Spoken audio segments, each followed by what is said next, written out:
अमित शाह इस्तीफा दो के नारों से गूंज उठा लातूर शहर। देश के गृह मंत्री अमित शाह, इन्होंने भारत रत्न डॉक्टर बाबा साहेब अम्बेडकर इनके बारे में संसद में आपत्तिजनक बयान दिया। आपत्तिजनक बयानबाजी के बाद देश भर से अमित शाह इनका विरोध किया गया।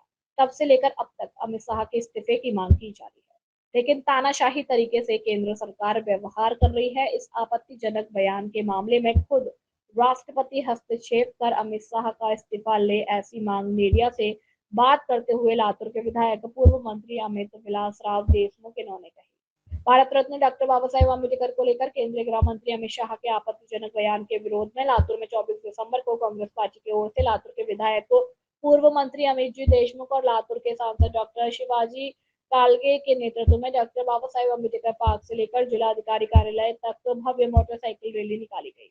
यह rally doctor Baba Saheb Ambedkar park से लेकर लोकमान्य टिक्कर चौक, छत्रपति शिवाजी महाराज चौक, दयानंद गेट, संविधान चौक और 5 नंबर चौक से होते हुए सीधा जिलाधिकारी कार्यालय पर पहुंची।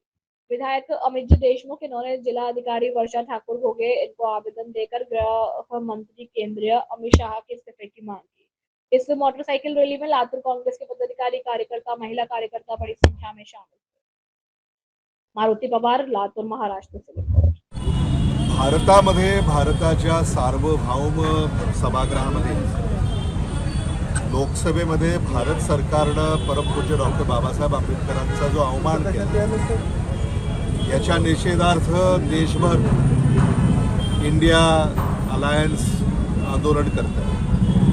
या देशामध्ये असं यापूर्वी कधीही घडलं नाही अशी वक्तव्य आज देशामध्ये आपल्याला ऐकायला मिळत आहे, ते दुर्दैवी आहे।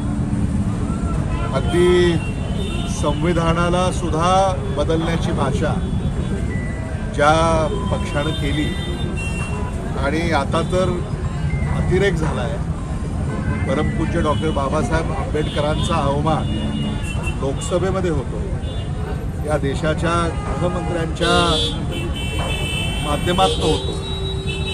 भारताचे गृहमंत्री यांनी राजीनामा द्यावा अशी इंडिया अलायन्सची मागणी आहे आणि आज हे आंदोलन लातूर येथे